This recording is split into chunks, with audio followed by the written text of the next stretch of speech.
Друзья, всем привет, вы смотрите Найза подкаст. Сегодня у нас не золотой состав, зато платиновый. Нурбек Карабала, глава Лиги Найза. Ассаламу алейкум. Сула наш БС КЗ. Бонжорно. Адидар работает над следующим турниром Найза под номером 70, поэтому сегодня не присутствует, но будет на следующей неделе. У нас большое количество новостей скопилось, но перед этим Нурбек свои заготовленные слова говорит. Да, Мишу, ты себя не представил. И Миша Вестник ММА. Ребята, вся наша работа направлена на то, чтобы вы качественный контент посмотрели, чтобы оценили нашу работу, чтобы узнали что-то новое, инсайды вот от Сулы. Просим вас подписаться, поставить лайк, ну или дизлайк и комментарий обязательно. Это все, для вас это не сложно, для нас это очень большая награда. Ну и, наверное, тоже важно проговорить, что сегодня мы постараемся ответить на вопросы, которые вы прислали Нурбеку. Мы в прошлый раз забыли, кстати, потому да. что очень много было новостей, но в этот раз... Сула, будешь ответственным за то, чтобы в конце сказать, не забудьте ответить на вопрос? Я предлагаю сразу тогда с них начнем, чтобы не забыть. Вопросы? Конечно. Ты думаешь? Я прям уверен, а забудем 100 пудов. Забудем. Ну, я думаю... В формате Блиц, может быть, попробуем? Да, я думаю, Айка, потом или сейчас? В конце, да, напомнишь, да? Тогда напомните. Тогда да, без этого не идеи. заканчиваем, хорошо? Да, Потому что главное, здесь я чтобы смотрю, кто-то- уже 23 вопроса, и в целом Да, неплохо. в формате Блиц ответим на ваши Там вопросы. нормальные Да. вопросы, не там, типа. Да, в целом. Не забывайте их присылать. Собственно, начнем мы, наверное, с прошедшего турнира PFL. Турнира PFL под номером 10, где состоялось 6 финалов Гран-при за $1 миллион, $6 миллионов ушло, причем 3 в Россию ушло $1 миллиона. Вот, 4 ушло русскоговорящим, даже 5 ушло, кстати, русскоговорящим бойцам. Получается, 4, из России парня заработало. Вот настолько сильно просели PFL в этот вечер. И я думаю, что начать стоит... Кто-нибудь смотрел вообще, кроме меня? Не Видимо, смотрели. нет. Вот, кстати, по поводу этого у нас за кадром чуть тоже произошел разговор о деньгах, о карде и о просмотрах. Полупустой был зал, даже, наверное, 30% не PFL. было. PFL, при этом разыгрывалось $6 миллионов. Вот. И делалось это в Саудовской Аравии, промоушен американский, но при этом все бойцы в мейнкарде, кроме одной пары женской, были, собственно, из России, ну, либо из Далджан Кишмурадов, он из Туркменистана. Знаешь, я тебе случай скажу, который я сам лично видел. Помнишь, в сети гуляла фотография, где я стою с Дана Уайтом, общаюсь у клетки. Вот как раз-таки это первый турнир, кажется, это был 22-й год, насколько я помню. Да, мы с Алидар Булатовичем должны были вместе, потом он не смог, и я полетел один. У меня были очень крутые места, прям, знаешь, чуть ли не первый или второй ряд. Позади Дана Уайт сидел. И знаешь, я что скажу? Этот был турнир, где Петя дрался за титул. Или защищал свой титул. Против какого-то американца. Был бой Ислама Махачева. Был бой, когда Хамзат Чимаев этого китайца выиграл. Поднял, бросил перед Дан Уайтом. Пенсионера с таблетками. Время принять таблетки. Дед забыл выпить таблетки. Извини, Сула. И вот эти все бои проходили именно вот в этом карте, где когда Хабиб работай, помнишь, это видео оттуда ушло. Хазбик тогда первый раз на кресле сидел возле Дана Уайта. И я тебе скажу, вот сказать, чтобы не медийный ивент был для стран рядом, которые с Ближнего Востока проживают, да? Ну, нельзя так сказать. Это где было? В Абу-Даби? В Абу-Даби. Окей. Было меньше половины зала. А это не пандемия разве была? Нет. Было меньше половины зала, братан, чтобы ты понимал. И вот успех, наверное, в Абу-Даби, да, то, что у PFL сейчас половина зала не собрало. Там даже, знаешь, мне кажется... Они первый раз зашли туда, да? PFL вроде бы... Не, Наган уже дрался. Ну, в Саудовской Аравии тоже. Ну, это Саудская Аравия, да. Ну, и в Саудовской Аравии, говорят, людей не было. Ты же Да, тогда был, да? Я же говорю, что людей... Ты был тогда, да? PFL, да, в PFL вообще не собирает. Прям, у них очень мало народу. Ну, Зато мы о них говорим. Нифига себе. Ну, мы о всех новостях говорим, которые прошли. Не, надо над этим... Я тебе скажу, брат, знаешь, все-таки UFC нельзя сравнивать с PFL. Никак. Хоть какие бы там бабки не платили. Разовое мероприятие, когда кому-то там $1 миллион заплатили, оно не стоит того,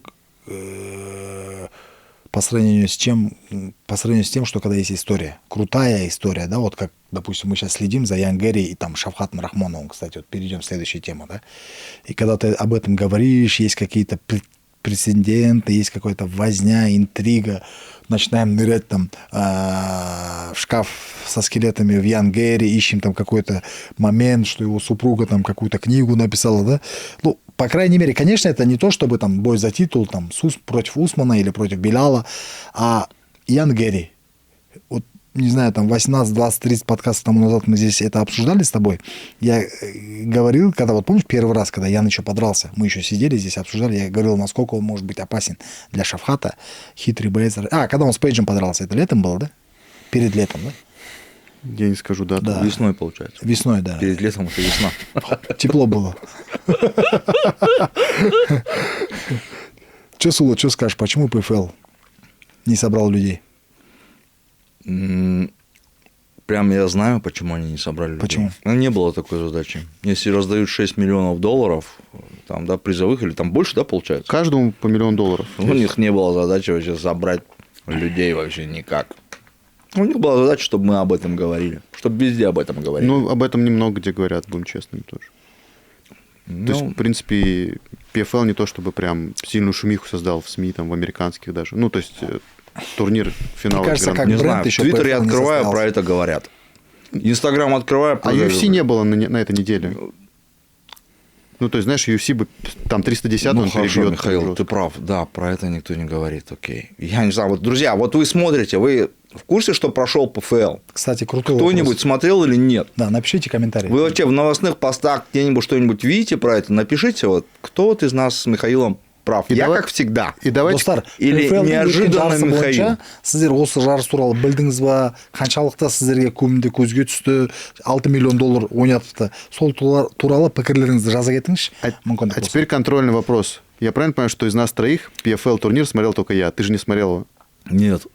А почему? И Нурбек ты тоже не смотрел. Ну, потому что PFL всем пофигу. Я скажу, почему я не смотрел, потому что я, короче, вот, блин, я Ну, ты болел, же короче, журналист, 2 блин. дня, братан. Я 2 дня, вот этот, короче, вирус какой-то, да, кишечный, короче, да, вот. А так бы ты посмотрел, да? Я 100 посмотрел бы. Ну, Я ты просто вообще- был в никаком Стоп, состоянии. ты до я этого- это с Владом так и не встретился. Сула. Он мне мы созваниваемся, раз. Скажи, говорю, брат, Кто такой Влад? Я хочу, кстати, рассказать, быстро скажу. Я секунду, можно вопрос задам, потом вы продолжите. Влад, я хотел сказать. Да. Ты до этого ПФЛ турниры смотрел? некоторые бои смотрел. Вот этот, короче, гран-при вот это вот, некоторые бои смотрел. Ну все, продолжайте. Ага. Есть такой известный поп-ММА, ну, самый известный поп-ММА обозреватель в России, Влад Кимчи, ну, вообще даже, наверное, в Кимчи? СНГ. Кимчи Влад. Слышал, да. И он, ну, мы с ним давно знакомы, уже там больше 10 лет. Ты И говорил. оказалось, что он фанат Сулы. И он сейчас Офигеть. приезжал в Алматы, и он мне опять говорит, я хочу с Сулой встретиться. Ну, я их свел, контакты дал, но Сула болел, поэтому не смог встретиться. Я, короче, с этого, я до этого всю ночь, короче, прикинь, вообще нормально не могу поспать вообще. Мне и тошнит, и то. И потом я тебе пишу, думаю, ну, проснулся, думаю, вроде нормально, пойду, короче, заобщаюсь, просто приехал, обещал, короче. И я, все, никакой. Я ему позвонил, говорю, бро, давай в следующий раз, он говорит, я на All Stars приеду, говорит, когда встретимся, я говорю, извиняюсь, я просто болею, вдруг заражу тебя еще. К сожалению, не получилось, Влад, если ты нас смотришь, дружище. Уехал он? Да, все. Он, Да, он утром, чисто говорит, на я турнир. завтра утром, говорит, улетаю. Я думаю, вам надо какую-то коллаборацию сделать. Ну да, почему Он бы нет? популярный блогер? Да, у него в свое время был канал, чуть ли не миллионник, его заблокировали в YouTube за рекламу Кимчи, букмекерских что-то слышал, контор. да, такое. Вот. Но сейчас он новый открыл, и, в принципе, вот лучший специалист кого-то в поп-ММА, вот все вот эти ребята там, Вот. перцы, Кимчи это салат, да? китайская капуста, типа, Капуста. да. Корейская. корейская, прошу прощения. Прикольно. Вот от кимчи вот сюда вот тоже подтянул бы ты, брат. Но он, видишь, он ММА не обозревает, то есть... Да и А что поровну. Поп-ММА, вот Пускай что все вот хочет эти перцы, обозревает. там вот такие чуваки. Пускай хоть что обозревает. Вот эти вот, смотри, вот это, вот. Давай потом поговорим. ладно. Окей, PFL в целом мы обсудили, можно было по парам, но если вы не смотрели, я не думаю, что прям интересно будет, ребят. Единственного пацана хочу обсудить, который там про Шавхата что-то сказал. Шамиль Мусаев. Да, Шамиль Мусаев, он везде таргетирует. 20-0. Да, везде таргетирует и показывает, что типа Бро, я на Я там- подкасте сижу. он выиграет. он Извини, выиграет, пожалуйста. я типа сломаю, Как там выйду, выиграю позвони Шавхата и так обязательно. далее. На самом деле я его интервью видел, он так не сказал. он Да, говорит, ему задали вопрос как бы про Да. Шавката, чтобы как раз была какая-то новость. Да, он, конечно, не говорит сам. Он вообще Шамиль, он не говорящий боец. Ага. Он просто... Его а называют кто даже... задал вопрос? Ну, кто-то из СМИ, я честно не скажу. Ага. Либо кто там был Мета, ММА, там Спорт24 и у Шатайка были. Вот. А Шамиль Мусаев, у него даже никнейм, типа Silent Assassin, типа Тихий убийца. И он прям... У меня есть с ним интервью, ну, старое такое. Он всегда молчит, но он лютый. Он, на самом деле, открытие года. Просто перебил там всех, кого ему предложил PFL. Магомеду Малатову, вот как раз спарринг-партнера Шавката Рахмонова. Он просто деклассировал. До этого Мурада Рамазанова. Это очень сильный средневес. Он на ИГе, кстати, побеждал. И он из команды Хабиба Нурмагомедова тоже был непобежденный. Он в полусреднем весе дрался в PFL. Да, Мурат Рамазанов 2 раза. Первый раз его в нокаут отправил в первом раунде, второй раз его просто тоже. А он с какой команды сам? Юниорс Файтерс. Очень сильный ударник, вообще не дает никому бороться. Ну, дословно скажи, что он про Шавката сказал. А я дословно не скажу, можем посмотреть сейчас. Так, Да. у меня же это есть в Инстаграме, джентльмены. Вы подписаны на мой Инстаграм? Ты его интервью Не выставил? интервью, а короткая выжимка про это. Сейчас я вам скажу, что он Нет, ты сказал. сам говоришь или он говорит? Это он говорит, это цитата. Нет, ты его выставил? Сейчас сказать, что я победил бы Шавката, да, я выставил, было бы неправильно. Надо подраться же. Вот я это. знаю, что могу его победить. У меня для этого все есть. Но чтобы выяснить, кто из нас сильнее, надо выйти в клетку. Вот. А кричать «я его схаваю» – это не мой стиль. Вот. Я предпочитаю доказывать делом. Вот это... Вот Дословная это, цитата. Да, вот это дословная цитата реально. А кто-то там таргетирует, я видел, типа, вот, я Так встаю всегда же, Шавката, поэтому выиграю надо Шавката. подписываться на тех, кто... я так и написал. источники. Ну, чтобы это кликбейт. Вот как раз у тебя и увидел. Ну, я и написал, думал- что ты почитал. Кто это так написал? Я, честно, не видел. это Эх ты. просто Я сломано. вот написал, как это самое, да? Побью Шавката. Вот так я увидел, думаю, знаешь, как бы, не только ты, еще кто-то выпустил так, с таким описанием. Я говорю, вот, блин, а я-то видел его интервью, где он это сказал про Шавката. И почему я посмотрел? Потому что, кажется, у Камиль Тайм я смотрел, да? Ну, действительно, Шамиль Мусаев, стоит отметить, это прям открытие года Крутой. в полусреднем весе. Сколько лет ему? 30-ка ему.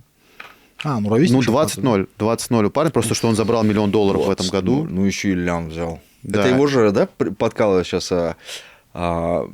Ислам? Нет, это Не Гаджира его, да? Баданова. Да. Он там вообще прикольный. Гаджира Бадан тоже, деньги, да, ничего Гаджира не Баданов за- миллион при чём тут забрал. деньги. И он его подкалывает. Ну, конечно, так каждый может говорить, когда уже есть лям, короче. Ну, там приколы, короче, жесткие.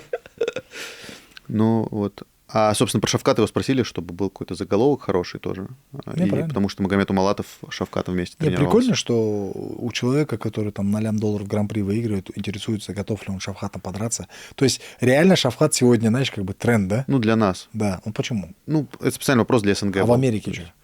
Санка. В Америке, да, но я к тому, что Санка вообще там футболку выпускает Шавката шапкой. слова Шамиля Мусаева о Шавкате Рахмонове там в Америке не так интересны, как типа в СНГ. В СНГ это Однозначно. прям класс. Тут же суть не в Мусаеве, а суть в Шавкате. Я же про это говорю. Ну да, это а так, конечно, 100%. там не Мусаева, возможно, там. Ну, вот Санка, допустим, вчера футболку выпустила. Типа Алга Казахстан, да, написала, да? Там Алга Казахстан, она, короче, в Малахае. коне. Малахай на Да, коне. на коне. Соколом. Блин, вот, Сокол.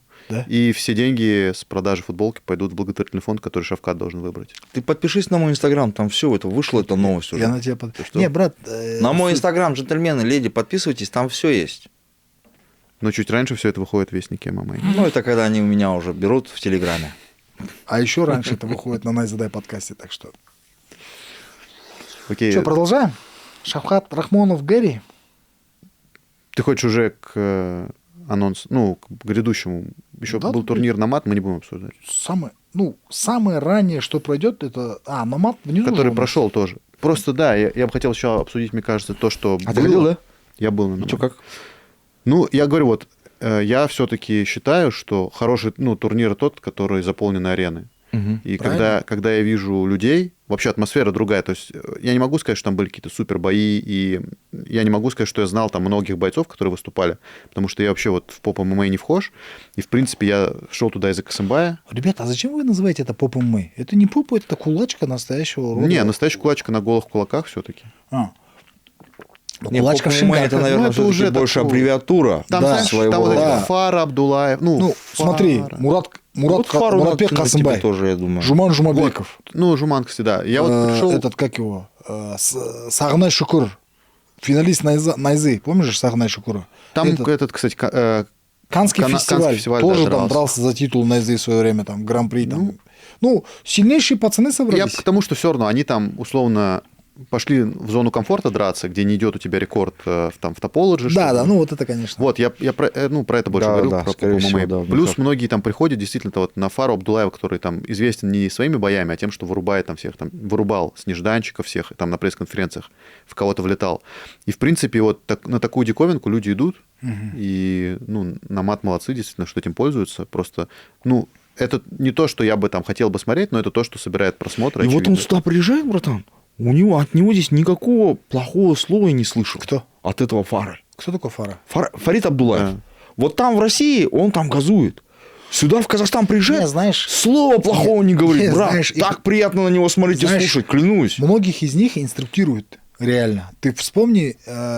Нет, потом... я понимаю, Пару брат. случаев было, Я действительно. имею в виду, что почему мы их тоже не тянем, брат? Не, почему не тянуть? Они... Офигенно, они самые супер. Этот, Ну, Перс у нас Сухроп дрался. дрался, да? Не Сухроп, а как его? Персо тоже Сканы дрался. кто дрался до Нормально. этого? Вахтал. Разрушитель, ну, это таджикский, да, который боец? Разрушитель, да. У него Нет, никнейм. почему таджикский? Ну, с Чимкента, пацан. Нет, он Который вообще вчера дрался, он- Да, он со Астаны вообще, он таджик. Да. Таджик со Астаны, разрушитель никнейм у него. Шерзот. Шерзот дрался, допустим, у нас. Кто там еще? Просто вот мы видим уровень, то есть смотрите, мы приводим Перса, который действительно звезда, и Фаниль с ним разбирается за там пару минут. Ну да. Мы приводим вот там Шерзода и Кана с ним тоже там в ММА. Ну, ты только что сам сказал, Михаил. Вот я тебе задаю вопрос опять. Тебе понравился турнир?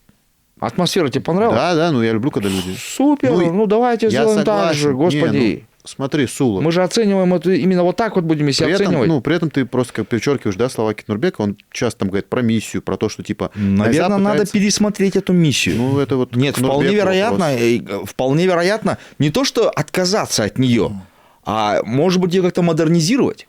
Знаешь, Сула, я вот так скажу. Если бы не было этой миссии, не было бы, наверное, этого дела. Братан, хорошо, давай не откажемся от этой миссии. Нет, давай ее дополним. Конечно. То можно ее как-то... Однозначно, открыты к предложениям. Вот, Да. я про это и говорю. Как-нибудь так сделать. Хорошо. Давай, брат, закончим про турнир. Давай, Я не могу понять Опять твое мы возмущение. перешли. Нет, суть. Знаешь, я очень кайфую от того, что мы что-то видим. Ну, допустим, там, когда вот меня пересылают, говорят, вот турнир, я смотрю, зрители. И если кто-то смог, для меня это, ну, как бы, знаешь, как бы это в таком плане, что если это работает, оно работает. И мне это нравится. Я на это смотрю, как, знаешь, не то чтобы это на вызов или на какой-то момент в плане типа сравнения. Я не верю в разовый результат.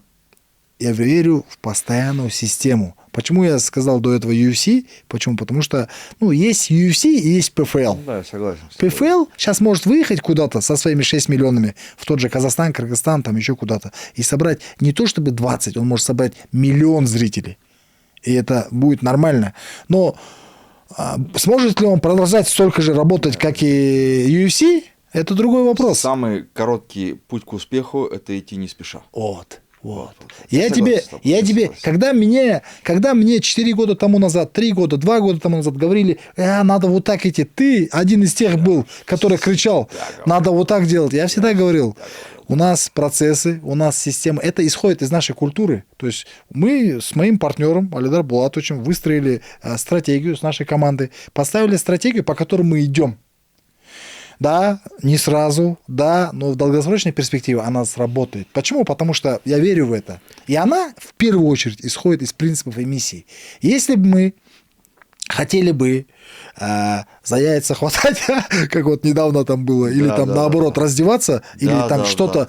Конечно бы мы миллиарды просмотров собрали, но это не будет отражать нашей действительности. И вот правильно Миша заметил, миссии. Ты что хочешь, чтобы мы с нашим... Мы можем порицать, братан. Вот такие вот движения мы можем... Я не буду порицать. Создавать, я не буду порицать. Я не буду порицать и не буду создавать. Быстрый вопрос. Да. А как ты, кстати, контролируешь вот эти выстроенные процессы? С помощью какого продукта? Ну, знаешь, в нашем случае у нас есть уникальная возможность контролировать это и осуществлять через нашу же платформу, которую мы входим... Сула потянулся за медом, думал, что... Вау! Это не Халгам, братан. Не, просто для Сулы и Халхан Дарлин это одно и то же. Но я скажу про нас. Мы наш бизнес контролируем и ведем через нашу платформу, которая сделана здесь, в Казахстане, нашими разработчиками местными, да, которые сегодня на весь мир выстреливают. Это Дарлин, операционная система, которая контролирует. И вот я кайфую. Я кайфую от того, что я могу там путем приложения одобрить договора, сделать какие-то там, знаешь, заявки, посмотреть, кто сегодня работает, кто на удаленке, кто на больничном, кто в отпуске. Все это контролируешь через приложение Darlin. Кстати, друзья, если вы еще не приобрели, особенно бизнесменам, говорю, которые хотят эффективно работать, и в iOS, и в Android есть Darlin, наберите, посмотрите, оцените. Я был уверен, что Сула в конце вот так покажет банку и скажет: Дарлин. Вкусное Да, там мороженое. можно контролировать, кто не пришел, сука, на работу, да? Сука. У кого не доета банка Калкана, тот на Хорошо, что работе. слово «сука» это литературное. Тот на работе не был. Да, я вот просто вспоминаю предыдущий турнир на ИЗА-69. Я понимаю, что на мат никогда не сделают там бой Дастана и Вячеслава Сущева, потому что они понимают, что с него дивидендов не получат в просмотрах. Но при этом бой реально конкурентный. Ну и то есть, как бы, тут же вопрос в том, что мы там строим конкурентную лигу. Я согласен, что у нас тоже бывают там провисы часто там с какими-то индусами, но у нас всегда есть там 2-3 боя, которые, ну, достойны действительно называться прям крутыми конкурентами, которые задают какой-то стиль боям в Казахстане.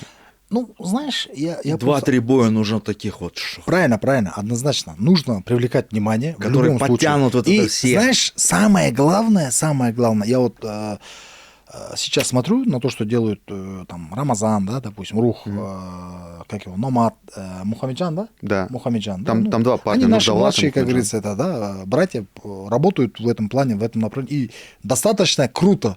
Я всегда говорил одну вещь. С точки зрения маркетинга они красавчики. С точки зрения принципов, там, может быть, морали какой-то, я не знаю. Ну, как бы у каждого у нас свои, как говорится, эти, да, моменты, да, там, каждый сам в этом плане, они пускай сами там отвечают, смотрят там. Когда меня там вчера вот буквально на передаче Спорт Плюса там за и против Попа Мэй. Ну, естественно, я против выступил, но я говорю, как явление, я не против этого. То есть это круто.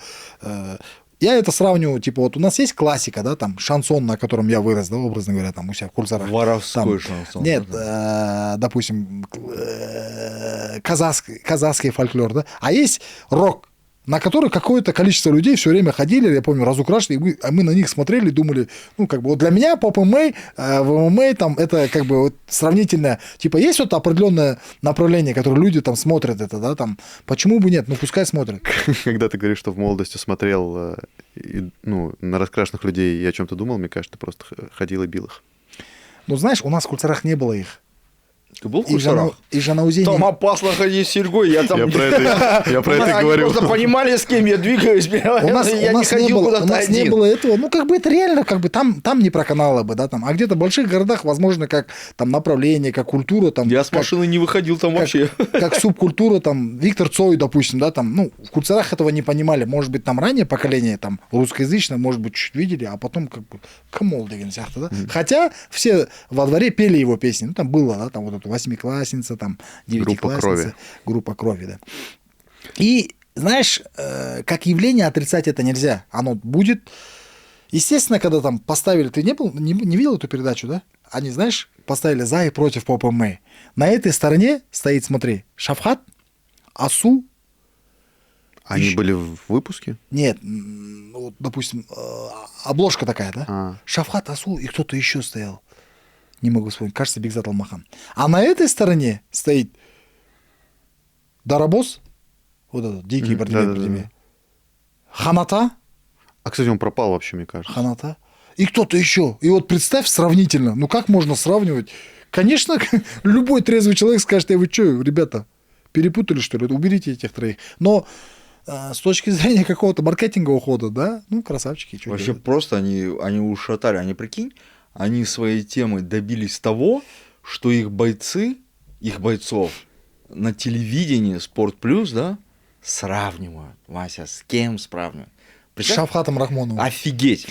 Вот это, я считаю, это уровень. Вот и все. Можно их материть, можно их не материть. Вася, попробуй сделай, как и они. Попробуй. Ну, Это же люди, вот эти Дарабос, Ханата, там, попробуй их найди вон среди бойцов там, да? Попробуй, чтобы они так газовали. Устанешь искать. я знаешь, что вчера заметил в отрывках? Этот Муратбек Касымбай проиграл, да? Да, Муратбек. Как так? Ну, против него был очень сильный оппонент, Иса Тандовский, это экс-чемпион, по-моему, топ-дога. Иса, да? Да, и он чемпион Намада как раз. Реально, это мастер спорта, заслуженный, по-моему, мастер спорта России по боксу. Нифига себе, заслуженный мастер спорта по Или боксу. международник, да, короче, он точно... Чтобы заслуженным стать, нужно мир выиграть. Значит, наверное, международник. Или Олимпиаду в тройку Не, войти. международник, значит, не Да? заслуженный, Ну, международник. по крайней мере, в Казахстане у нас. Чтобы там заслуженно в России выиграть. тоже Ну, так. международник, значит, да, заслуженный, может быть, да, это я чуть-чуть Ну, прям сильно побил, замотал. по-моему, да? Да, сильно побил, Муратбека? причем, да, причем хотел попробовать Калкан, ну ладно, давайте расскажу. Попробуй. А кто рассказывает? Давай. Да, он, наверное, чуть ли не первый, кто прям работал с невидящим глазом Касымбая. Он за него постоянно заходил, и вот был в этой мертвой зоне, с которой Муратбек... Специально, типа? Ну да, просто, Ну, как специально, правильно брат, дрался. Это бой. То есть он правильно дрался против Муратбека, и, в принципе... Сколько раундов? 5 раундов по 2 минуты, и все 5 раундов, по-моему, забрал как раз Иса. И при этом, конечно, тоже стоит отдать должное железной голове Муратбека, потому что, ну, очень много ударов пропустил, и нельзя сказать, что там суперсильный урон получил. Ну, у него рассечение над бровью довольно большое было, и ссадины. То есть, ну, нельзя сказать, что там... Потом он тоже записывал сторис о том, что сделай МРТ, говорят, что сотрясения нету. Красавчик. Вот. Ну, Муратбек — это самый высокооплачиваемый боец сегодня. И знаешь, не зря... С Вот, Казахстана в ФБМ. он реально там, то есть у него уже кровь текла, они ударились головой, причем, по-моему, сечка, когда они головой ударились, была просто там Иса, типа, шел на него, он на него, и головой ударились, и Муратбек в крови, короче, вытирает руку, ну, кровь вытирает рукой, там дальше продолжает драться, и ты понимаешь, почему Муратбеку действительно стоит платить его гонорар, потому что на все деньги дерется. Тигр. Но у него грустная ситуация случилась за пару недель до боя, у него младший брат погиб. Родной? Да, ну, он сказал, да. Серьезно? Ну, сказал братишка, он не сказал родной. Вот, А, я это- вот не знаю, вот насколько братишка. Я вот тоже в родной Казахстане, или- да, говорят так, братишка. Ну, вот, Ну, узнаем, да, Иман Долсон. не знаю, да. Да, вот, и он мне Мандалс. про это рассказывал, я снимал его за неделю до боя, и он мне тогда говорит, у меня сейчас, типа, тяжелое время, но он говорит, я не могу пока сказать, что случилось, я после боя, если будут силы, я расскажу. Вот, и, Ужас. да, короче, вот дрался. Может быть, действительно родной, а? Кошмар. Да даже если не Алла родной. зегін тың берсін. Ну, близкий какой-то человек, да, я просто говорю, в Казахстане часто говорят Иман брат, Долс. да, тому, кто, может, и не брат. Ну, брат по духу. Жуман Жумабеков. Де Сильва какой-то, да, бразилец? Да, вышел на замену, он должен драться был в реванше с Вандерлеем, который у нас победил Жумана на Найзе. Да-да. Им реванш хотели сделать Что-то его не покладчики, запустили, но говорит. визу он не получил. Вот Да, что-то да. такое рассказывают. Казахстан визы не получил. Да. Да ладно. Ну, я не знаю. Вот, может, Что паспорт. за отморозок должен быть, чтобы наши не дали ему визу? Я не знаю, как это работает. Жесть. Уф. И тоже хорошо зарубились. И, конечно, тоже вот Жуман. Что же... Такой на Стардауне увидел, зарубежный пацан. Да. И, кстати, вот тоже мне очень понравилось. В свое время Ну, завирусилось. смотря на лицо Жумана, я понимаю, что там не сильно рука была, да? Нет, Жуман тоже... поумнел. Все раунды, да, по-моему, даже? Хорошо, да, тоже в драйсе раунды, тоже, в принципе, хорошо. Жумана чуть даже разочек тряханул он, Жуман тоже его. Я вот просто о чем думаю, что Жуман, ну, и вот просто его реально стиль такой, что надо чуть пропустить, чтобы потом отдать. И он через месяц уже дерется на All-Star, Артур Гати. и Касымбай тоже там дерется. Я вот тоже про них думаю. Ребята, ну, все равно урон получили. Касымбай с персом, да? Да, и Касымбай еще и получил сечку, но через 27 дней он дерется на Этот, All-Star Boxing. Видел, да? Вот перса недавно я посмотрел в сторисе, где-то он там раскидывался руками. Блин, у перса руки крутые. Да, ну, он На уж тренировочном индаист. процессе. Ну, знаешь, что мне... Я думал, ты скажешь про то, что Перс недавно сказал, что Фаниль слабый очень боец. Ему просто повезло, не видел. Нет, Он сказал, он слабый боец, ему просто повезло, и он говорит, Мариф его переедет. серьезно. Мгм. Это же Роза Рымбаева, что, цитирует Роза Рымбаеву? Фанилю просто повезло, да? Да, он сказал, Фаниль слабый, я тоже удивился. Какая-то странная история. После того, как, ну, единственный человек, который тебя удосрочил, называть его слабым. Как-то странно. Аю сделал нокаут. Аю В подрался. втором Аю. раунде. Вот, Мне Маш, кажется, его тоже Аю, надо вот я тянуть. тебе скажу, Аю 1/3 зала заполнил. Помнишь, когда он выходил Да, тот раз? вот, кстати, по реакции зала, Я тоже... Когда я- Аю еще и выходил, нокаут сделал. Я с ним записал небольшое интервью, и он, Тигр я он. такой говорю, офигеть, что типа, я слышу, что на него реагировали по-другому, то есть на него Я реагировали, тебе говорю, да. на Жумана реагировали, на Легко и Касымбая. орать его. Аю. Не-не, он запомнился. Представляешь, какая история крутая. Вот за такие имена я благодарю. Он с Руховси же вышел, да? Да. Вот, Рамазану, можно сказать, такой большой низкий поклон, спасибо, да, типа. Вот парень, я знаю эту историю, я с ним же Карабал-шоу записывал, он там сидит, сам в прошлом то ли чемпион Азии, то ли чемпион Казахстана по боксу, среди юниоров. Время проходит, денег нету, ходит доставщиком, таскает эти, пакеты доставки да. в Яндексе. Потом вдруг кто-то ему звонит, говорит, хочешь подраться? Он говорит, где? Там за 15 минут выходит на бой, отправляет нокаут. Я еще смотрел его бои, он там таких крутых пацанов прям нокаутировал.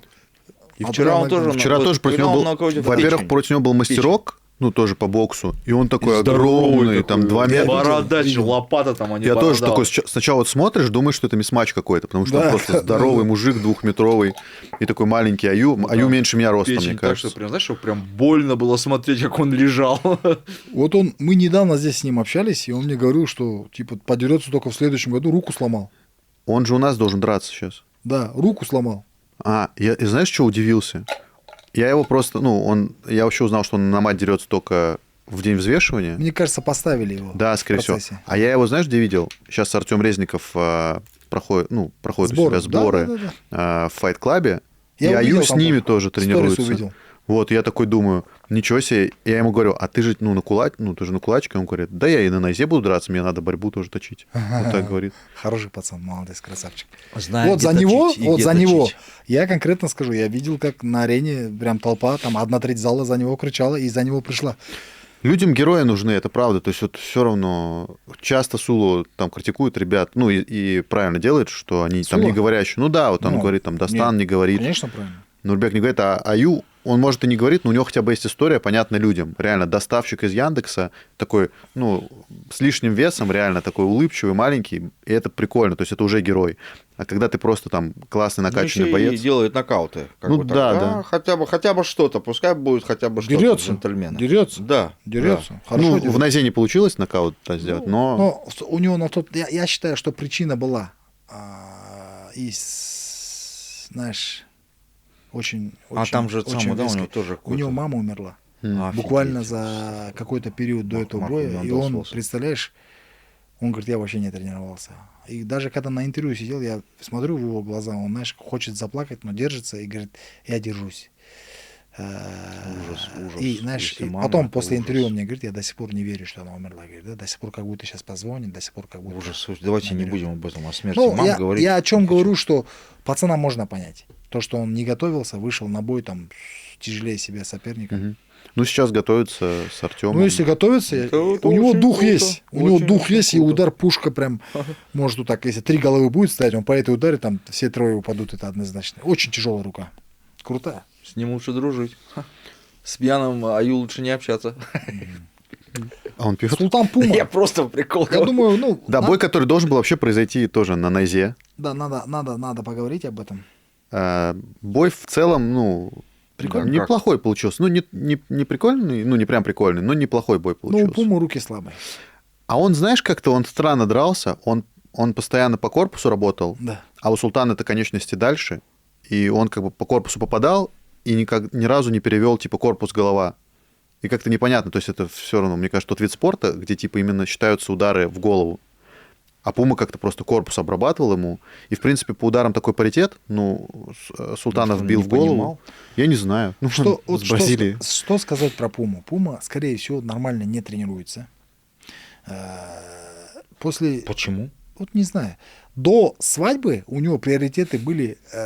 Нас опять будут же ненавистниками считать. Не, мы же так не скажем. До свадьбы у него приоритеты были вот пояс, мама, титул, наследие.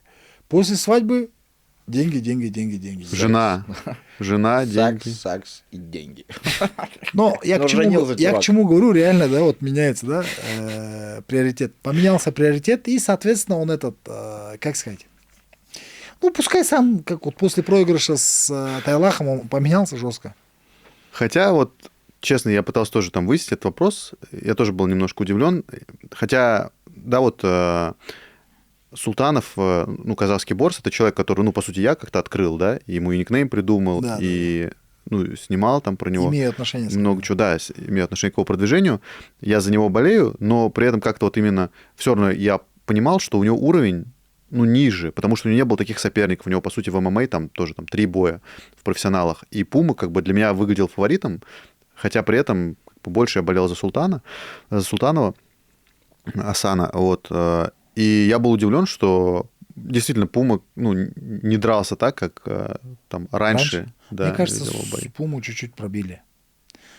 Другое дело, если ты будешь делать у себя это. Да, в Нужен ММА ли будет тебе совсем победитель по-другому. Пума. Вот так Очень- вот, давай очень сделаем хорошо. так. Нужен Ну, ли- тебе лучше, чтобы победил Борс. Ну, Султан на хайпе. Однозначно. Зачем тебе, Султан чтобы на был хайпе. победитель Но мне Пума? кажется, у Султана тоже проблемы с дисциплиной. Да и ладно. Там нужна от него не 100%. дисциплина, братан. Ну да, Вообще, он яркий, абсолютно. он реально яркий, Не, классный. Чего яркий? Он однозначно яркий. Помнишь Вот. случай, когда он там сыпанулся с Тамаевым, с Чурчаевым, Вот это брат. Шахалом. Потом он... Где он оказался? Он у нас приехал на Найзу в Ахтубе, он там... Что только стоит того, что ему запрещен на, по-моему, 30 лет въезд в Россию. Первый раз такой слышу. Серьезно? Да. Почему? Не знаю. На 30 лет запретили Ну, в что-то Россию? такое, да. Он же ехал на бой, и в итоге пробыл там 4 дня, по-моему, в аэропорту, потому что просто закрыли въезд, вернулся, и теперь вот в Казахстане. Но он сказал, что, кстати, очень ждет боя в Найзе, но он сказал, есть одно условие, мне нужен гонорар, который мне платили X2. Он говорит, больше за такие деньги, которые мне раньше платили, драться не буду. Мгм. Ну, Вот такой. Ну, надо общаться, наверное, да? Да, да, конечно. Зачем X2? 1,5? Тоже уже как-то, да? нет, минус X2. А, минус X2. Ну, Нет, знаешь, как бы этих ребят... вот есть интерес, да, есть просмотры, есть там билеты продаются, почему бы не заплатить? Хочется заплатить. вообще, привяжи их оклад, привяжи к просмотрам в YouTube, брат. А может быть, к продажам меда, колкан? Не, знаешь, сейчас по YouTube оценивать тяжело. Почему? Потому что мы стримимся в Спорт Плюсе. Это как типа телек. Все платформы Казахстана В там... любом случае, ты коэффициент сможешь выставить, брат. Не, смотри, на Спортплюсском Ютубе мы постфактум выставляем через один день видео. Тогда- Еще на ударе. Еще на ударе транслируется. А удар транслируется ого-го там по России. Он прям в BTV, в Билайне, Ну, он много где в Кинопоиске. в Кинопоиске. Ну, Кинопоиск ты же это- сможешь это лидер. определить, вот, да, Ну, вот. знаешь, уже Вот как это бы... вообще никто не посмотрел, а вот это вот, вау, круто. Уже те- Какой-то коэффициент можно, да-да. по-моему, выставить. Однозначно. То есть И- это если... Ладно. Исходя из того, что, знаешь, все-таки, наверное, мы, не знаю, как все, но точно мы должны отходить от Ютуба. Почему? Ну, я имею в виду в плане стримов, рассматривать YouTube как площадка, где ты делаешь какой-то анализ. Нет, уже. Когда ты уходишь на телек, когда ты уходишь на какую-то платформу, где ты там... все можно оценивать, вот как купили этот бой на PPV. Вот это путь для меня результат. Допустим, делаешь PPV, там есть какой-то определенный путь, который должен пройти подписчик ради того, чтобы посмотреть. Вот, как это, Майк Тайсон, там, Джек Пол, да? Кто бы что бы ни говорил, 108 миллионов раз или 108 миллионов человек? Кажется, 100 миллионов человек посмотрело. Вот это показатель. Да? Ну, я не говорю, что должно быть 108, даже Круто, 1 миллион это круто, уже был бы круто. космос для нас. Очень Да? круто. Но при этом, при всем, 108 тысяч раз пускай посмотрит его на PPV, и он уже. чемпион. Уже. И вот это какой-то коэффициент. Раз, вот получи, пожалуйста, распишись. И тебе не жалко ему давать эти деньги, да? Потому что он столько тебе показал, ты по-любому с этого уже свое имеешь. Да. И он рад, счастлив, и будет скакать, прыгать. И что хочешь делать? Знаешь, мы что-то застряли на этом Да? номаде, поговорили про Султана Борза, Пуму. Мне интересен этот бой был, я не посмотрел, но по результатам слышу, что как бы бой прошел неплохо. Жумабеков да Сильва, ну, Жумы нашего, Жуму реально люди любят. да, нет, Орлан. я не могу его смотреть бои в кулачке. Блин, как он начинает вот это, или же, типа, попади по моей голове обязательно, типа, вот это мне не нравится, но за результатом обязательно сижу, но мне прям, не то, что страшно, вот бывает вот, сердце болит, да, там, потому что Жума тоже недалекий, близкий пацан, и как бы не хочется смотреть, как... Каннский фестиваль тоже подрался. Ага. Проиграл, правда. Проиграл? Да. Серьезно? Решением проиграл. Ну, там хороший То, против что него был. Касыбай проиграл, для меня удивление. А где Виктория, кстати? Виктория в отпуске. Да ладно. Но Вся она, страна нет, работает, она а по она сути, нет, смотри, отдыхает. она как бы и в отпуске, но при этом она управляет процессами с помощью Дарлин, она все еще в деле, так что она через Дарлин может написать тебе сообщение прямо сейчас. Давайте отключимся на рекламу, а ты посмотришь, что она тебе написала в своем приложении Дарлин. Друзья, наша команда создает уникальный контент в рамках нашего промоушена. У нас происходит здесь интервью, снимаются подкасты, монтируется много-много видеоконтента. И видя, как многие из вас, которые посмотрели это видео, являются не подписчиками нашими, мы, конечно, хотим попросить вас, подпишитесь. Для вас это 5 секунд времени, даже можно сказать секунда. Но для нашей команды это очень большая награда от вас. Так что не жалейте комментариев, лайков и подписок. Ждем вас. Дарлин. Будь чемпионом в бизнесе. Доверь рутину Дарлин.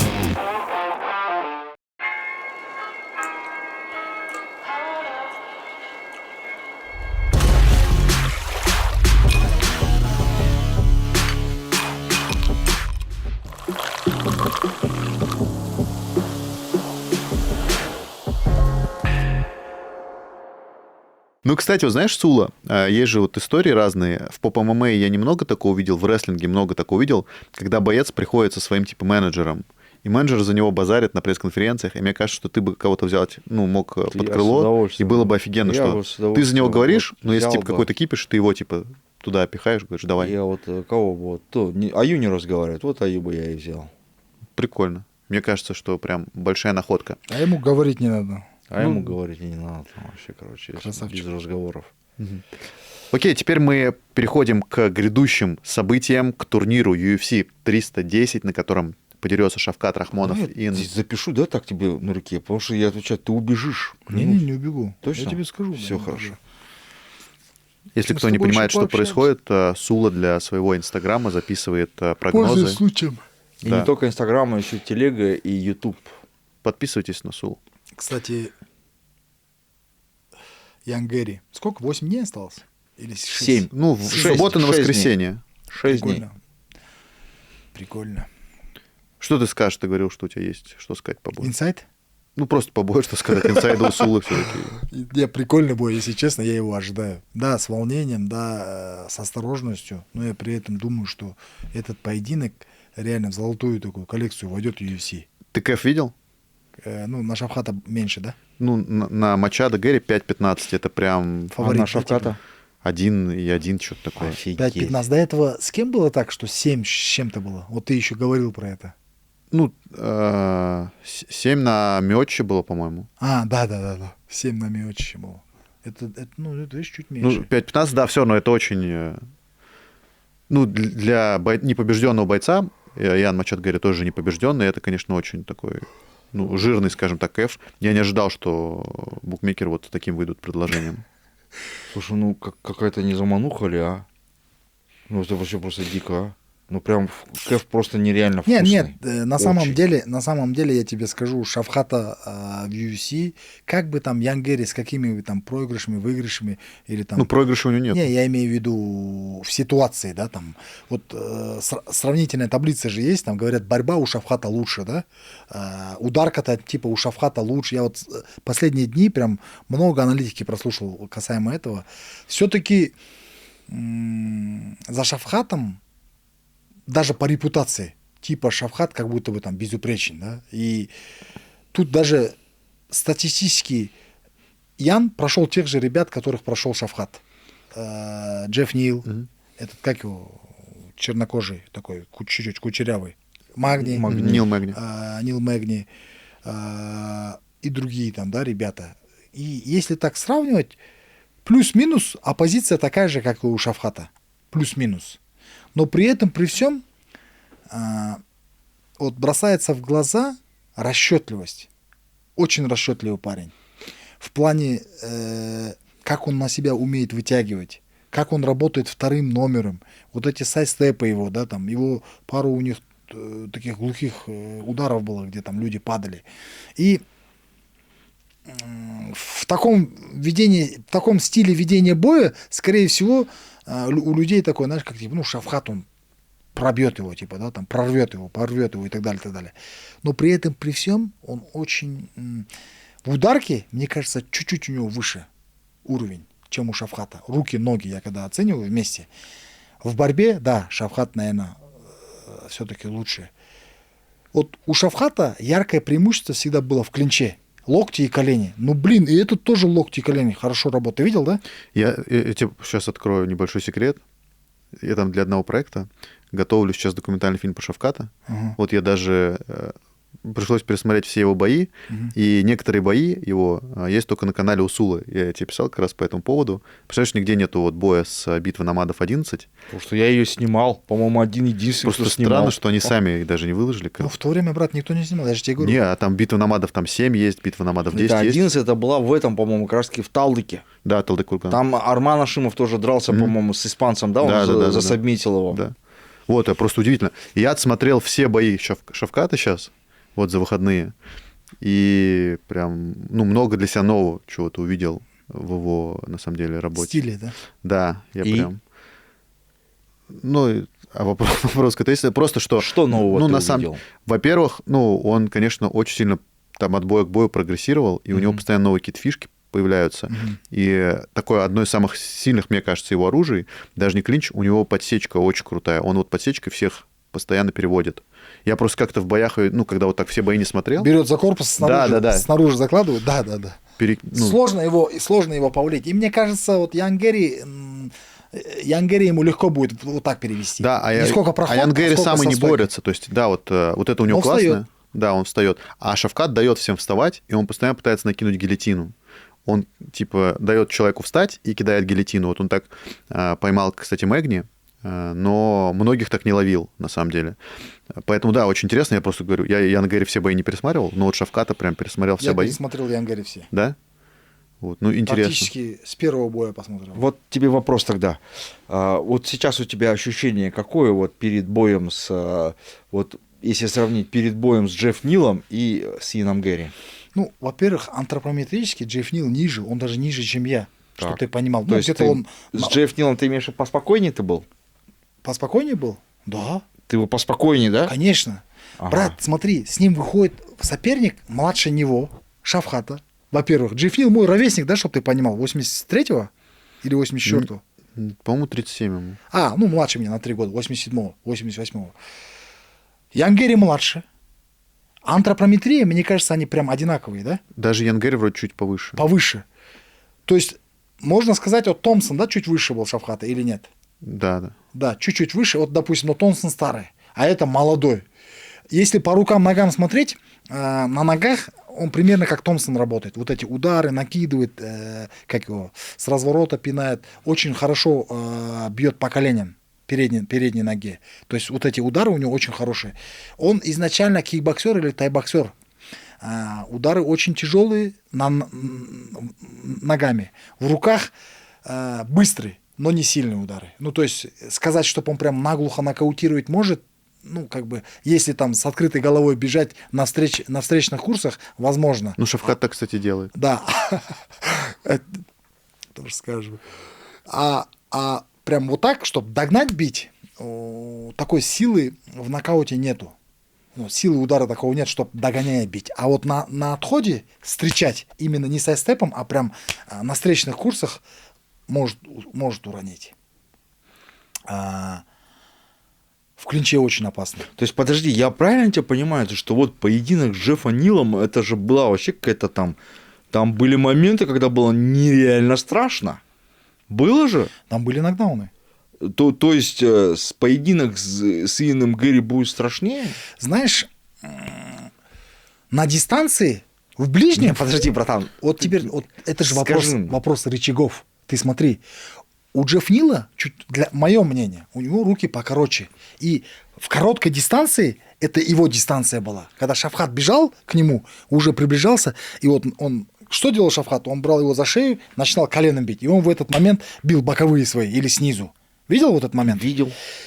Вот для этого бокса у Джефф Нила прям круто. С дистанцией чуть сложновато. Почему? Потому что Шавхат сам бы убивал. Этот парень, который сейчас, у него такая же антропометрия, как у Шавхата. Но он еще бьет локтями. Хорошо бьет. И коленями хорошо бьет. В клинче, скорее всего, он будет опасен по локтям, но Шавхат, что хорошо, он сам тоже контролирует вот эти вещи. Именно в клинче он хорош. И для перевода... Да он стянет, да, если клинч будет, Шавхат будет стянет. переводить. Точно. Вот мне только, что мне страшно, это сайстепы. И вот на отходах удары. Ну вот у Шавката, что тоже прикольно, что я понял за 18 боев, да, которые я отсмотрел, у него бетонная башка, реально. То есть по нему попадали прям, какие-то нереальные удары во многих боях. Там, очень яркий был момент с Фридуном Адиловым, который его смог отправить в нокдаун. И даже Прям когда он там прям не он просто отключился, прям в ужас стойке, был, ужас. упал, но при этом у него включается вот этот инстинкт самовыживания постоянно. По-моему, И он там его просто разбудил, кстати. Не-не, а он даже, знаешь, Там не было второго удара. Там был и второй, и когда он его третий, разбудил. и четвертый, и пятый. Он там, его разбудил, по-моему. Там было тогда. очень много ударов, я вот прям на выходных пересматривал. Он просто в стойке отрубился, он ему прикольно, типа, лоу-кик показал и такой оверхенд закинул Шавкату, прям жесточайший. И у Шавката все равно вот включается вот этот какой-то инстинкт самосохранения, он до последнего цепляется, вяжет, все равно не дает что-то делать, сам что-то накидывает. Воин. Да, вот у него, конечно, и плюс еще голова реально вот какая-то чугунная, бетонная, я не знаю, потому что он... Это все до много поры до принимает. времени, ребята. Я помню такого нашего казахстанского бойца, у которого голова была просто чугунная. На руках и всё. Янгери прям вот так, прям догоняя, не сможет шатнуть. Мне тоже кажется, вот я Не говорю, сможешь что... шатнуть. Тогда, тогда, Шавхата. вот скажи мне, На отходе. хорошо, твой тогда сценарий какой, не просто результат, а вот какой вот сценарий? ты Знаешь, вот видишь? я когда видел бой Шавхата с Томпсоном, знаешь, для меня Шавхат открытием оказался. Блин, он меня обрадовал. Какой был бой с Джефф Нилом? Мы с тобой здесь обсуждали этот поединок, говорили, блин, чтобы в историю попасть, да, это, конечно, там для нас это прям типа инфаркт, там сердце прям, да, там, я там на арене стоял, у меня кровь с носа пошла, я прям в шоке был, я не представляю, что это было с секундантами, да, там, и что зрители, да, ощущали. Но это был реальный, как это называется, адреналиновый поединок, да, то есть Триллер. Валидольный. да, валидольный, прям шок был, да. Но при этом, при всем, о Шавхате заговорили все после этого поединка. Он начал там, это вот представь, Шавхат выходит американец, за которого почти вся арена болеет. Потом Шавхат выходит, тоже там пол-арены кричит. А когда Шавхат выиграет, вся арена кричит за Шавхата. Ну это как надо влюбить? Как это надо постараться сделать так? Ну вот он показал, что он воин, батыр, да, там дерется до конца. Теперь с Томпсоном, помнишь, перед боем с Томпсоном он сломал ногу. Никому они об этом не сказали. Была возможность сняться с боя, он не снялся. До конца пошел. Он понимал, что с Томпсоном нельзя дистанцию держать. Он никак не начал работать, как с Джеффом Нилом, да, в его кухню не залез. Он взял, прошел. Что он там сделал? Посадил, да? Да, задушил в итоге. Задушил, да, в итоге. Хорошо, что с Гэри будет? Что С нужно Гэри, сделать если Гэри? Шавхат, вот уже не поймешь, да, как Шавхат будет. Он точно, наверное, как с Джефф Нилом не будет работать. Ну вот как бы ты ему... Кстати, Шавкат, он тоже вот по просмотру 18 его боев, он никогда на разведку не идет. С самого начала точно Шавкат полетит. Так. Это 100%. То есть, Так. не то, что он там побежит за ним, а просто захочет либо ударить хайкик, либо вертушку, либо с руки попасть. Он делает это прям всегда. То есть у него очень агрессивное начало, и он вкладывается в каждый удар в начале вообще Так. всегда. Что, я думаю, будет делать Гэри? Он будет сушить. Он будет держать дистанцию, какие-то фронт-кики кидать, будет на джебе держать. То есть это его будет... Вообще, мне кажется, путь к победе Гэри – это до решения доводить, именно сушить бой. Постоянно какие-то бросать типа джебы, с ноги бить, не лезть в борьбу, то есть в борьбу ему прям будет очень опасно, хотя он с Чарльзом Оливейрой, с другой стороны, сбора проходил, возможно, он партер подтянул. И я думаю, что вот его основная задача как-то, как игровику играть, Шавкату попытаться где-то поймать, либо стянуть вниз. И вот здесь вот как бы интересно, насколько из-за того, что у Гэри тоже, у него рич, по-моему, даже больше, чем у Шавката, руки длиннее, насколько вот это все у него получится реализовать, или насколько у Шавката получится дистанцию уменьшить, да, как-то разорвать. Не знаю, я буду смотреть, для меня фаворит тоже точно явно Шавкат, потому что у него... Насколько явно? Вот такой же, как ты сказал? Не 5-15, 5-15, мне сколько? кажется, это Давай. неадекватная история. 70-30, я бы сказал. 5-15 на 1, это 70 на 30. Нет, это... 5-15 это типа 10 на 90, 90 на 10, 5-15.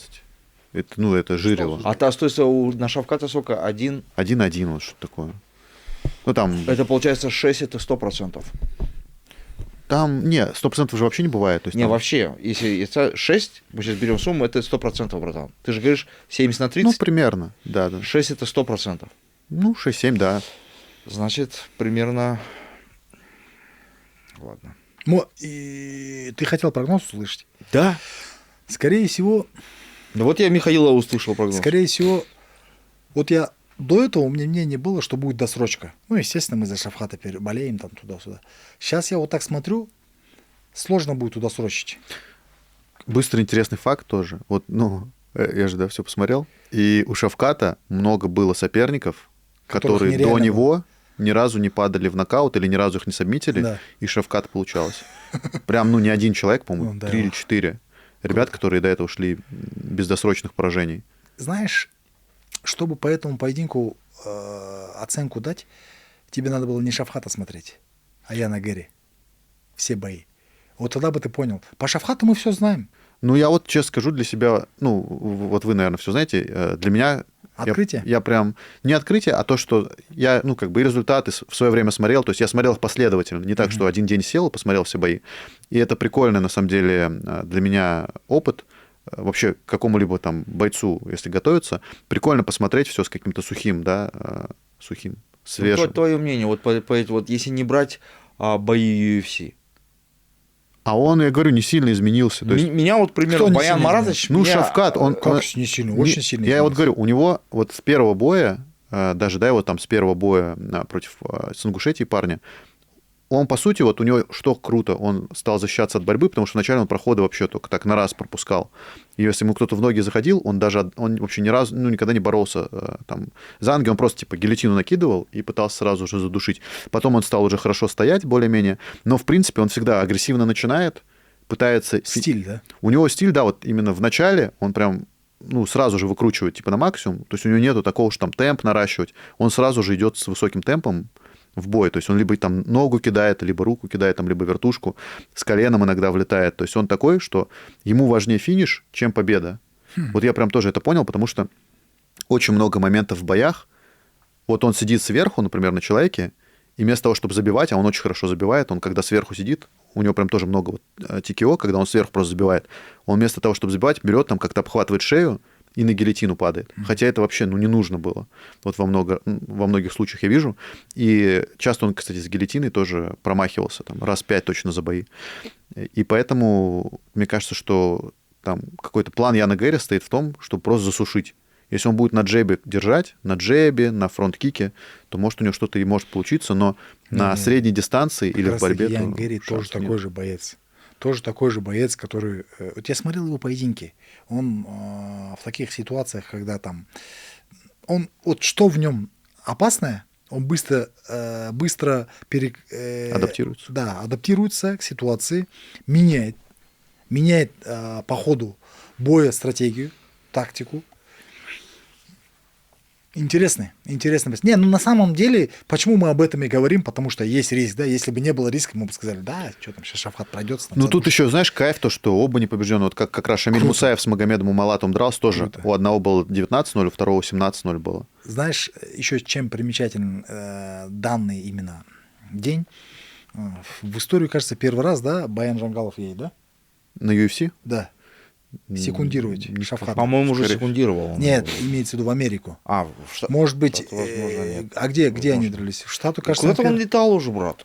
По-моему, он летал уже куда-то. По-моему, я вот, кстати, не уверен.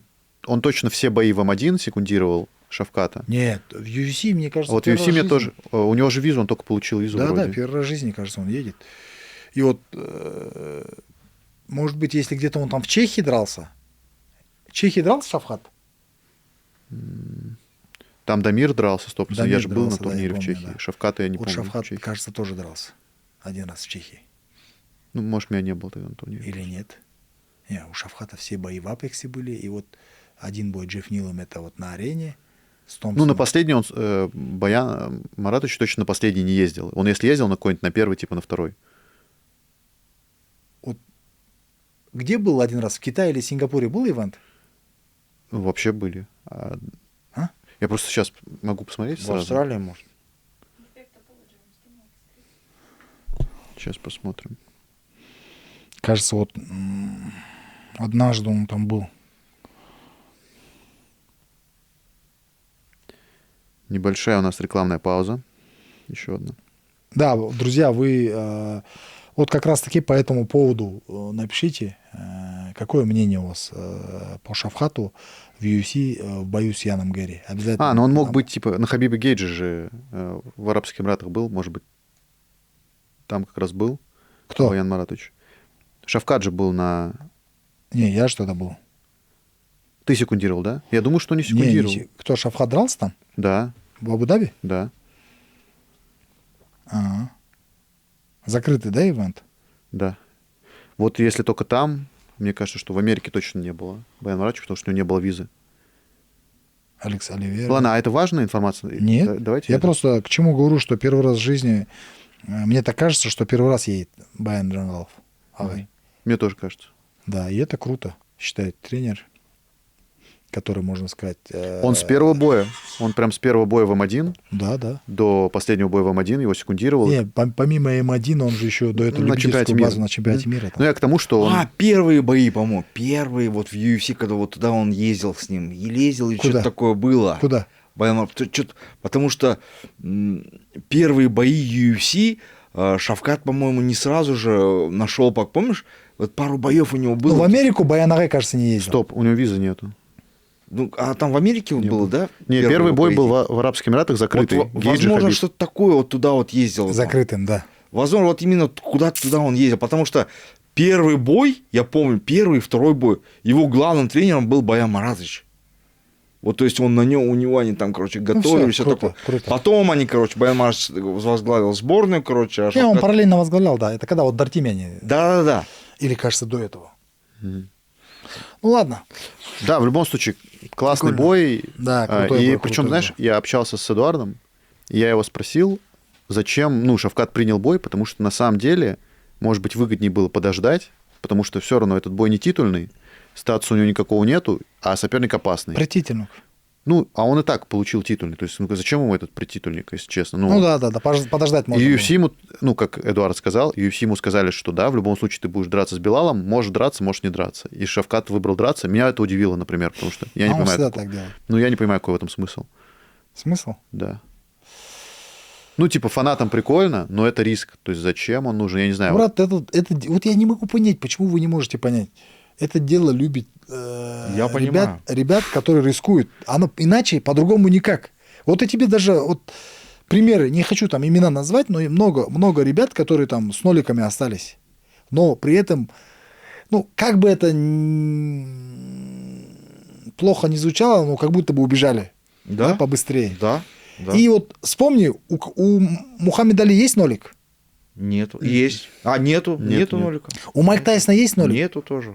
У Гены Головкина есть нолик? У Александра Усика нет. Есть нолик. Вот, у многих, кого нету нолика, они все равно истории. А у Хабиба тоже есть нолик. Вот я говорю, Есть все равно в исключения, истории. которые Хабиба есть подтверждают нолик. правила. он стоит. Я тебе про это и говорю, что... Не знаю. Мне кажется, что люди забудут, вот как раз если будет поражение, все накинутся с жестким хейтом.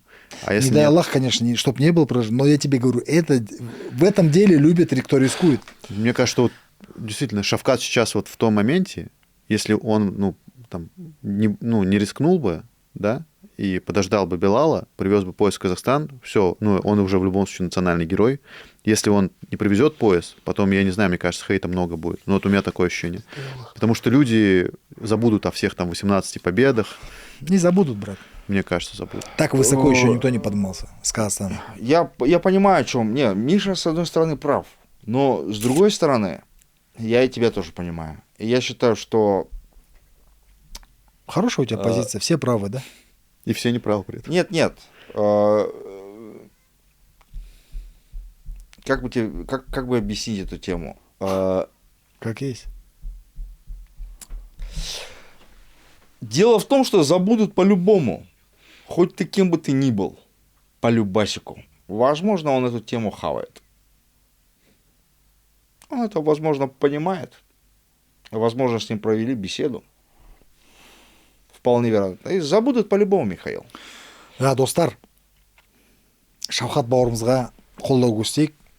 Комментарий, Шавхаттың посттарының астына, UFC-дің посттарының астына қолдау көрсетейік, доғада болайық. Енді бүткіл жаттығу процесін және де қолдау процесін өтіп жатыр ғой.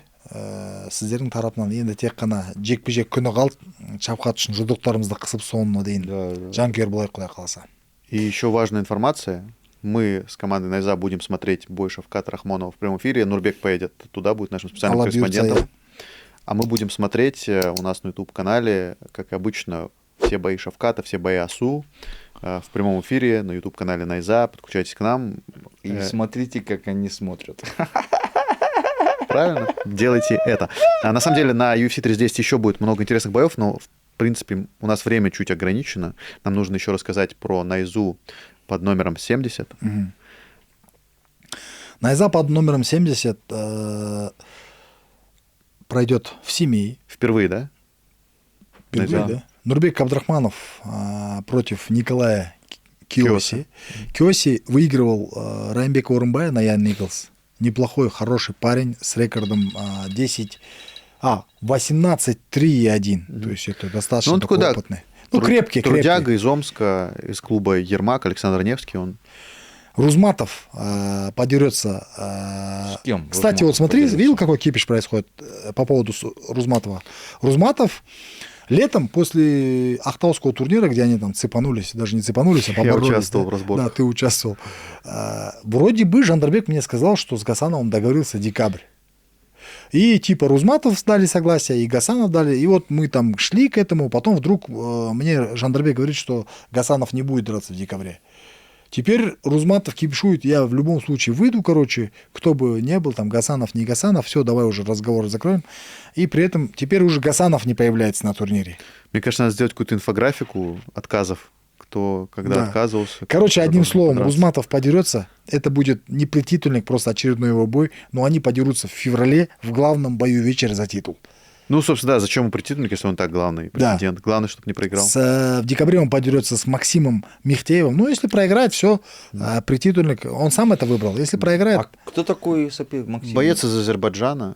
Ну, расскажите. Неплохой пацан, я видел его последние поединки. Он дрался в том же карде, где дрался наш Булат Заманбеков в Гран-при, в этом промоушене. Корейский, да, промоушен?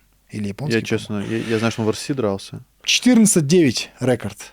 Очень хороший, как вот на руках, ногах, так и в борьбе неплохой. Тимур Серикула, Акула подерется это местный против... да, Семский же, да? Да. Акула? Кто? Да. Да, ну ты же Акулу знаешь. Ну, с Алматы, ну, он Акулу здесь знаешь? живет, тренируется. Не, он Семский. Да, я про то, что... Не, он Семска, но он сейчас здесь, да. Шрам здесь на груди. Нет, я просто уточняю, он же Семский, чтобы, ну... Да. Ребята, то есть Семипалатинский чувак. А знаешь, с кем он подерется? С кем? С Кюнг Себли. Помнишь? Знаю, этого чувачка я очень хорошо знаю. Очень опасный, хороший соперник. И мы с ним сколько прошли. Я думаю... С Кюнси. Как еще? Кюнсинь. Ты же его впервые в Казахстан привез. Кюнг Себли. Нихау. Он проиграл Нурбеку Абдрахманову в таком хорошем поединке, но при этом, при всем, до конца такой опасный. Кстати, за него корейцы очень говорили, что он в том бою выиграет Нурбека Абдрахманова. Али Бадрудинов. Сейчас хотел еще сказать про Тимура Серикулы. Я сейчас же снимал Артема Резникова влог, и Тимур тренируется с ним, с Артемом, и Артем очень хвалит его. Ну да. Он, единственное, мне вот сразу непонятно, почему у Тимура не получается так в боях показывать себя, как на тренировках с Артемом даже. Он прям Артему темпо дает, может перевести Артема. Ну, то есть я удивлен был. Ну, в бою тоже такой. Просто быстро устает, правда. Ну, вот да, а на тренировках вроде не устает. Ну, значит, эмоционально подгорает. Когда вот эмоции веры берут, контролировать функционалку тяжело становится в бою. Просто... Но Тимур однозначно яркий, зрелищный, крутой молодой боец, который там мог бы уже там давно за титул подраться. А с кем ты говорил? Все. Он с корейцем. С твоим другом. Да, с моим другом. Али Бадрудинов. В последнем поединке выиграл Нургали Нургаипулу. Нет, он после этого еще подрался в Атрау. В Актау подрался. Но то, что он выиграл Нургали Нургаипулу, для меня это там, ну, как бы реально такая ценная тема. 11-кратный чемпион Казахстана по вольной борьбе Нургали Нургаипулу. Дартимовский же, да, сейчас? Да, дрался за титул с Ужасным Абзалиев все 5 раундов. Призер мира по вольной борьбе. Очень сильный парень, которого именно по борьбе и разобрал. Хочешь смешную историю расскажу? Да. Али секундировал Пуму на турнире Намат. И я хотел небольшое интервью с Пумой записать, как раз хотел выяснить, в чем причина его поражения. Типа, Да. что у него черная полоса. Подхожу к Пуме, ну, и говорю: Пума, а ты можешь объяснить, вот у тебя сейчас черная полоса идет, говорю, у тебя поражение в ММА, в кулачке, что случилось? И Пума говорит такой: я не понимаю, переводчик, дайте переводчик, Али, иди. Али подходит, он говорит: что сказать? Я говорю: Пума, у тебя черная полоса, в чем проблема? И Али говорит: Пума, у тебя черная полоса, в чем проблема? И Пума такой: да, я проиграть, да. Короче, такая история. Это же есть же, да? Переводчик с русского на русский, да? С Ютуба. В Ютубе же есть же там переводчик. Та же история прям. Да, я говорю, с ними поживешь. Можно сериал снимать. Типы есть же настоящие. Так, с кем дерется у нас Батрудинов? Кто? Али. Ты что, не услышал? Не, я перебил историю Ты свою. не говорил с кем? А зачем вы перебиваете меня? Веселая история же была, ты посмеялся. Сейчас договорю. Али Бадраудинов подерется с кыргызом Юнус Алиевым. Ты ударником? Вру. Манасом Имаровым. 11-6. Кстати, вот проверка. Знаешь, что я хотел с Али Бадрудиновым вообще подумать? Если сейчас он выходит, выигрывает, как сказать, доминирующий выигрывает, скорее всего, мы его уже будем готовить на титул. 84 килограмма. А у нас вакантный сейчас 84. Нет. Почему? Титул у Даурена У Еремекова. Да. Он все еще в лиге. Он не оставлял, да. Вот так. Ну, окей. это же как, брат, я же тот раз специально Будет сказал. нормальный чувак, позовите, приду, Да, поддержу. Вот да. так вот там. Даурен? У него сейчас бой в нашем деле просто 6 как раз, по-моему, числа. Посмотрим. Если он скажет, что не захочет, тоже в его случае, наверное, невыгодно драться с молодыми, там больше там имена нужны и так далее, и так далее. Не в том плане, что там он сильный или слабый. Даурен еще тот мастер. Он может так захитрить, что не вывезет Алишка. Но при этом, при всем, риск присутствует. Каждый будет рассуждать по-своему, но однозначно Али голодный до титула, голодный до боев, хочет драться там чуть ли не каждый квартал, молодец в этом плане. Так же, как и Даурен. Вот что интересно, да? В свои 80, сколько он там? 36 лет, парень до конца дерется. Ты знаешь, что мы дрались с Дауреном? Не слышал? 2011 год, по боевому самбо, профессиональное боевое самбо, там гран-при какая-то, то ли машина, то ли деньги какие-то. И мы, с ним там бились. В первом бою тогда Даурен никто не знал вообще. Первый раз он в жизни приехал, физически сложный. И мы с ним, На кону стоял промоушен Найза и Нурбек победил. Тогда промоушена ты победил? Тогда промоушена не было. Промоушена даже Не, а ты победил? Не, я проиграл. Был такой 7-минутный. Понятно, почему ты Там за бой с второе Али. место Найза, было. Мы там шутим с ним часто, но такой, знаешь, у меня голова звенела, наверное, Не прощу месяца его 2, никогда. Да? месяца 3. Знаешь, как было? Я, прохожу, как-то я его перевел, залез назад, ноги заправил, и даже ноги не заправил, сразу на шею прыгнул. Шею схватил, ноги не заправил, он таз поднял и меня перевернул. И вот, как он за спину зашел, я после этого не видел, Вот он в натуре как пиявка был, видишь? Вязкий, бил, и сдаваться стыдно было. В то время еще, знаешь, сдаваться, реально мы там... Решением проиграл? Да, решением проиграл, но конкретно я нам пропускал. Очень хорошо. Как, это у нас Найза 70 же, да? Семей. Абай-арена. Аю будет или нет? Круто. Я так понял, что Аю. Аю в карде нету. Нету, а Оми... Кто он говорит? Оми, да. Скорее всего, есть, наверное, в карде. Сейчас, скорее всего, еще соперник не... Семей, ждите нас. Погуляем по полигону Николатинскому. Почему ты говоришь о полигоне? Знаешь, какая красивая природа там? Там речка такая, как называется? Забыл. Очень красивая речка, природа там... Не, там офигенно. Да, я очень вообще ничего не говорю. Там супер. Там классная охота. То есть там холодно. Можно сделать супер. слоган Мороз. этого турнира «Охота в Семей» на ИЗА-70. Ответы. Все, давай, ответы скажу на вопросы, потому что уже время. Нормально пообщались же, да? Да. Нормально же общались? А что вы сейчас не убегай только сразу, ладно? Да. Спорим, убежит. Я прям уверен, что он убежит. Попытается, по крайней мере, да? Так, я выпустил рилс сегодня утром, прям на тренировке, уже 9000 просмотров. Вау. Итак, вопросы. Я А попросил ты у потяни людей... вот так комментарий, и не будет музыка играть. Не, я убавил просто звук. А там можно потянуть, так не знал? Прикольно можно Вот сделать. так? Вот потяни чуть наверх комментарии вот эти. И они просто останутся только комментарии, не будет видео. Все. Эст казах деген. Найза Если командалық... будут какие-то оскорбления в мою сторону, Да, не да. читай, пожалуйста. Найза командалық гран-при финалдар мен Арланның қашан өтеді, әлде өтпейді ме дейді. Я достар, бұл туралы бұл әдемі сұрақ, неге десеңіздер, бұл жалпы жарыс қыркүйек айында болу керек болатын. Бірақ біз халықтың арасынан сондай бір қызушылық көрген жоқпыз бұл жекпе-жекте, және де бұл жерде енді аз-маз 50 миллион теңге гонорар төленейін деп жатыр. Сондықтан біз бұл екі команда және де үшінші орынға таласатын командалардың арасында реалити жарияладық. Құдай қаласа, келесі апталарда реалити түсірілім басталады.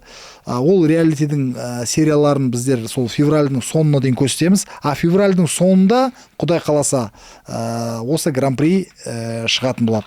Сол картта, знаешь, кто в этом карте будет в феврале? Прититульник между Абылкасымом и Бижаном, таджикский файтер, 53 килограмма. Хороший был. Помнишь? Таджик был сильный такой, 2 боя у нас провел. И Абылкасым, ну Абылкасым вы все знаете, это крутой бой. И, соответственно, Гасанов... Который... Абылкасым Сабзиро, всё, да, всё. он Сабзиро, последний он в Батыр персонажи вышел, вообще крутой. Да, они на самом деле оба и титульного боя тоже заслуживают. Крутые бойцы, я считаю, что там такая скорость будет. Может быть, знаешь, там из этого там какая-нибудь трилогия вообще родится. Вообще не знаю. крутая, да. Может быть, одним боем не ограничится.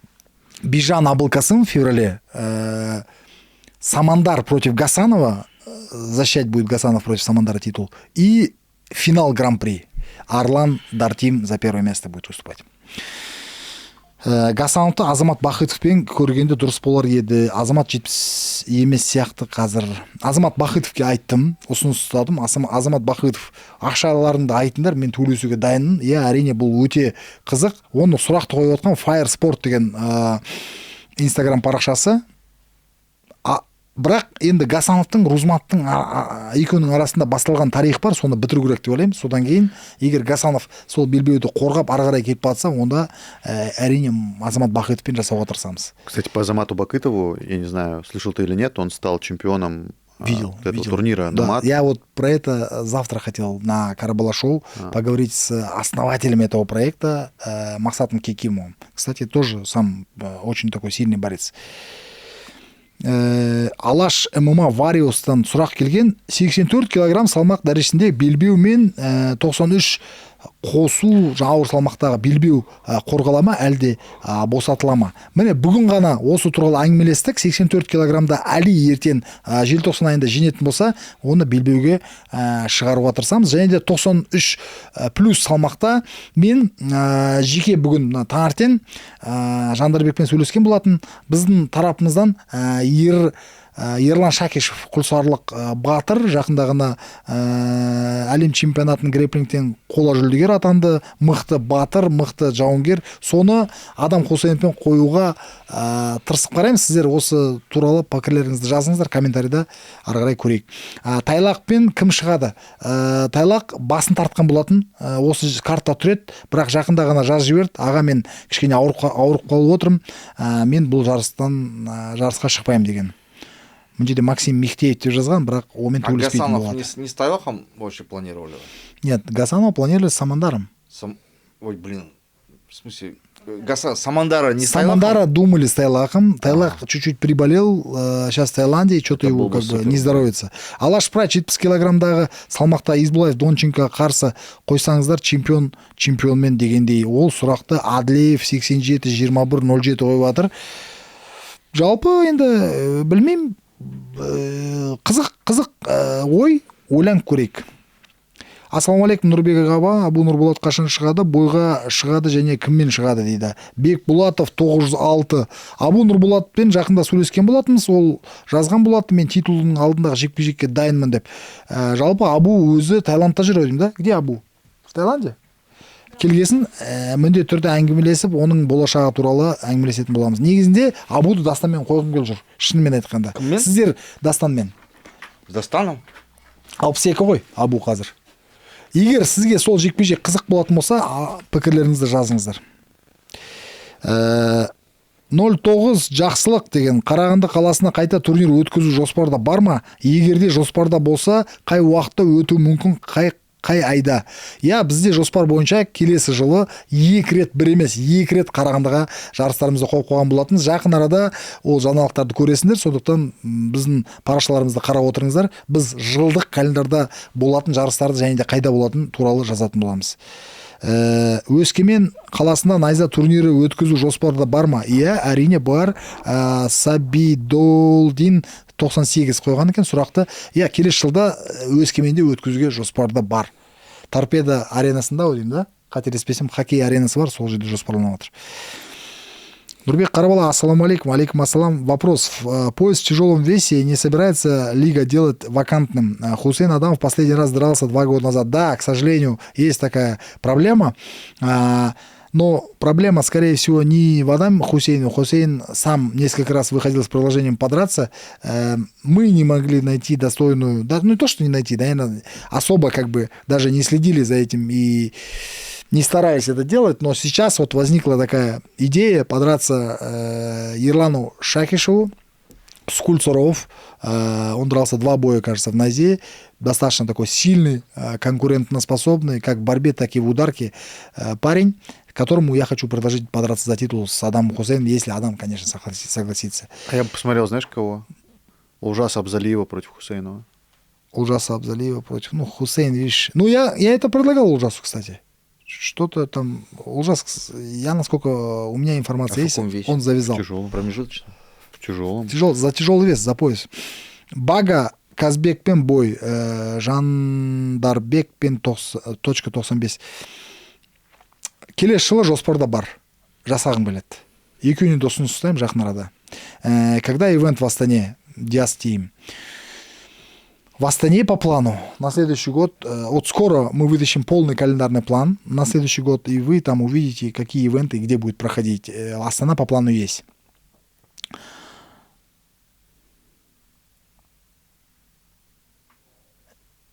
Темиргазиев 97. Неге найзаны Алматыда өткізе бересіңдер, Астанада да қашан өткізесіңдер найзаны? Құдай қаласа, келесі жақын арада бізде жылдық календар шығады, қай жерде қандай жарыстар өтетін біздің сайтқа да шығады. Міндетті түрде Астана оның қатарында болады тізімде. Жекпе-жек әрине. Найза Орал қаласында өткізу, сосын лигада неге рекорд шамалы индустар көбейіп кетті дейді. Феноменалини дей ма, бірдеме дейді парақшасының аты. Иә, Орал қаласында өткізу енді әзірше жоспарда жоқ. Неге десеңіздер, 3000-нан төмен болмау керек арена. Партермен қосқанда 4500 адам сыйғыр қой, аз дегенде. Бірақ енді өкінішке орай Оралда мен ондай арена естіген жоқ. Мүмкін бар болса, соның пікірлерін жазыңыздаршы осы жерге комментарийға. Егер бар шығар, мен мүмкін білмей жүрген шығармын. Ал енді индустар туралы, иә, индустар жақында ғана солар туралы әңгімелестік. Біздер енді ол ел біз үшін қызық, көргіміз келеді, шығарымыз келеді жауынгерлерді. Анда-санда мықты жауынгерлер де бар. Енді көп емес, бір 5 жауынгер төбелескен шығар бізде. Оның біреуі Эштехам, әлі жеңіліс таппаған найзада. Жалпы ол жердегі сол ММА индустриясы дамып келе жатыр. Дамытуға тырысамыз. Алейкум ассалам, Нурбек, как забить за лигу найза от 90 килограмм выше? Как забить? Сунна Садбаев. Как забить? Ну, забить в смысле бойцу. Берешь молоток в одну руку. Не, они про то, что... 90 килограмм в другую. И так потихонечку. Чик-чик-чик-чик. Сначала раз, пригвоздил чуть, а потом аджанг. Короче, они о том, чтобы сделать полутяжелый вес, там более интересный, больше бойцов подписать. Все правильно. Если у вас есть какие-то идеи, пишите в личку, и в комментариях мы это обязательно рассмотрим. Но... Вот что имели в виду. Да. Что вы имели в виду? А так, в целом, Улжас Абзалиев чемпион, но, скорее всего, этот парень, и Адам Хусейн, и Улжас Абзалиев, если не подерутся в ближайшее время, то кто-то подерется за вакантный титул. Қырғызстандық бауырымызға келісім шарт ұсыныпсыз. Бұл көптеген жандарға мотивация берді. Ол жігітті найзадан қашан көреміз? Біздің батыр сол жігітке ұсыныс тастады. Бұл жекпе-жек қызықты ма дейді. Атила спорт клуб.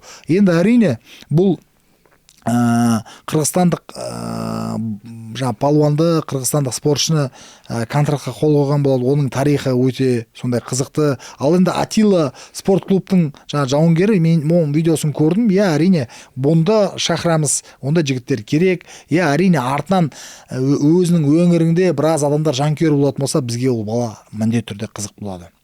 Нұрбек Абдрахмановтың қарсыласы кім? Нұрбек Абдрахмановтың қарсыласы Асеке 20.04. Николай Киоси деген жауынгер. Ол оның алдында ол жігіт Райымбек Орынбай жеңген болатын Ян Иглсте соңғы жекпе-жегінде. Нұрбек соның есесін алуға барады, құдай қаласа. Бага Казбек, когда будет реванш? Мы сейчас ведем переговоры и думаем над тем, чтобы... Это пишет, кстати, Жанғазы 033. Мы ведем переговоры, думаем об этом. Я вот сейчас начну разговаривать. В принципе, Казбек готов на 55 подраться с Багой. Сейчас с Багой, если он... В принципе, Бага мне понравилось, что он сказал, главное чек, а в целом я как бы не отказываюсь от этой идеи. Так что мы, наверное, скорее всего, этот бой в мае месяце постараемся провести. У меня есть такой план. Я хочу переговорить с Казбеком, хочу переговорить с Багой. И если это состоится, для меня лично этот интересный поединок. Дастан Свищев, тоже надо реванш. Там как будто ничья по факту была.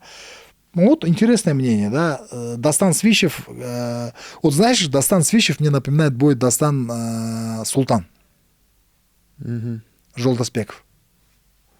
Ну, там 3 раунда было здесь. А? Там 3 раунда, по-моему, было. Да, 3 раунда. Ну вот, напоминает в плане резонанса вокруг решения, где можно было там ничью. Напоминает бой Баги с Казбеком, да?